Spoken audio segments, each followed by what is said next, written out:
The scent of lavender still clung to our bedroom, a phantom echo of the woman who once filled it with laughter and life. Now it just smelled like betrayal.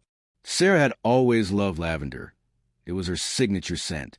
It was also, I realized, a mocking reminder of the lie our marriage had become. It started subtly, almost imperceptibly. Late nights at work, weekend conferences in other cities, a detached glaze in her eyes whenever I tried to connect. I'm not a fool. I saw the signs, but I chose to ignore them. I loved her desperately, idiotically, perhaps. I wanted to believe in the fairy tale we had built together, the one where we grew old holding hands and irritating each other with our silly habits. Then came the confirmation, the brutal, heart-shattering kind. A carelessly left phone unlocked, a string of messages filled with the nauseating pet names she used to call me, now redirected to another man. My gut twisted, my head swam, and the anger burned a hole straight through my chest. It wasn't just the affair itself.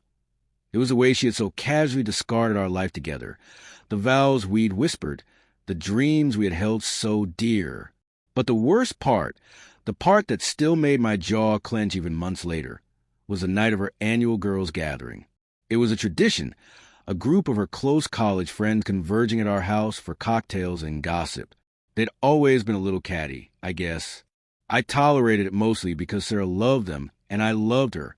That particular night, the air was thick with a smugness I hadn't noticed before. Laughter bounced off the walls, punctuated by knowing glances. I poured myself a drink, the bitter taste of whiskey mirroring the one rising in my throat. Sarah was the life of the party, her voice ringing out, high-pitched and confident, as she regaled her friends with stories that somehow always managed to dig at me. "Oh, Mark," she said, her voice dripping with artificial sweetness. "He's so predictable. He always brings me flowers on our anniversary. So boring. Right, girls?" They all laughed, a chorus of high-pitched agreement. It was like watching a pack of hyenas circle a wounded animal. Each comment was a carefully placed barb disguised as harmless banter. She mocked my cooking, my taste in music, even the way I slept. With each jab, I felt myself shrink a little more, the color draining from my face as my heart grew heavy with shame. But the worst of it was yet to come. "You know, sometimes I feel like I'm living with a houseplant," she giggled, gesturing to me with her wine glass. "He just sits there, watches TV. So passive." That was it. The dam broke. I felt a surge of adrenaline, a cold, calculating anger replacing the hot, reactive one. I was done being a punching bag, done being the quiet, dependable husband she could so casually ridicule. I took a deep breath, my gaze sweeping over the faces of her friends, their eyes glinting with amusement. They were waiting for me to react, to shrink under their judgment. I wouldn't give them the satisfaction. I excused myself, the words calm even. I walked upstairs, the rhythmic click of my shoes echoing against the hardwood floor. Each step was measured, purposeful. I wasn't thinking about her anymore. Not really. I was thinking about strategy. I opened my laptop and navigated to a private folder I created weeks before. A folder filled with screenshots and recordings, the messages, the pictures, the timeline. Everything was there, meticulously documented. I had initially gathered it out of desperation, hoping to salvage what we had. Now it was my weapon. I copied everything onto a USB drive, then grabbed a small projector I used for the occasional movie night. I walked back downstairs into the lion's den. The noise quieted as I entered, all eyes on me. "Waiting." "What's that?" Sarah asked, her voice tight. A flicker of unease crossed her face, but she tried to mask it with a condescending smile.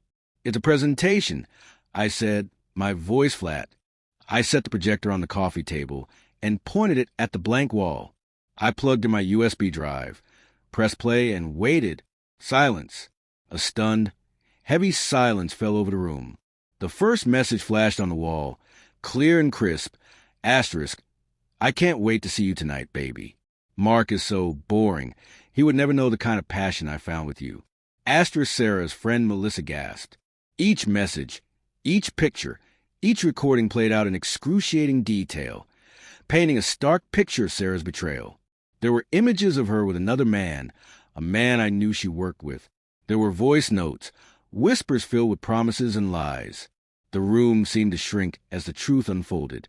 Their laughter was replaced by shocked gasps and muttered exclamations.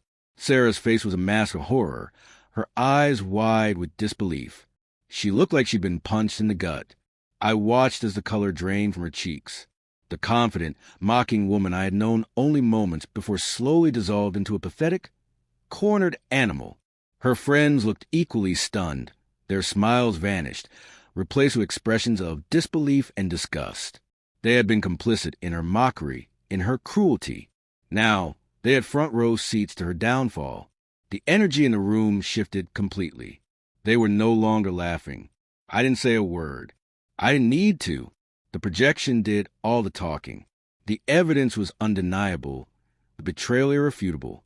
The slideshow ended abruptly, leaving the room in stunned silence. Sarah burst into tears, sobbing uncontrollably, her face buried in her hands. Her friends, normally so quick to offer comfort, sat frozen. Their faces were etched with a mix of shame and awkwardness. No one moved to help her. No one knew what to say. I stood there, calm, almost detached. The anger had subsided, replaced by a quiet sense of vindication. I had faced my humiliation, and now I had exposed hers. Finally, I spoke, my voice low and steady. I'm not going to give you the satisfaction of a dramatic fight.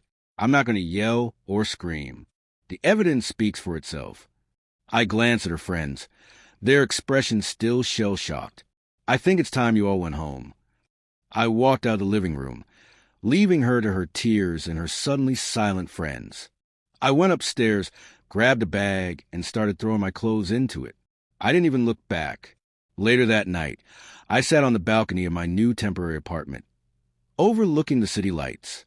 The cool night air felt refreshing, like a balm to my wounded soul. I finally felt a sense of release, a lightness I hadn't experienced in months. I knew the road ahead wouldn't be easy. I would have to navigate the divorce, the financial fallout, the emotional wreckage. But I would do it without the weight of her betrayal hanging over me. I had taken back my power, my dignity. I had found my voice. I had turned her ridicule into my strength. The lavender-scented house was behind me now, a painful memory. It was time to breathe fresh air.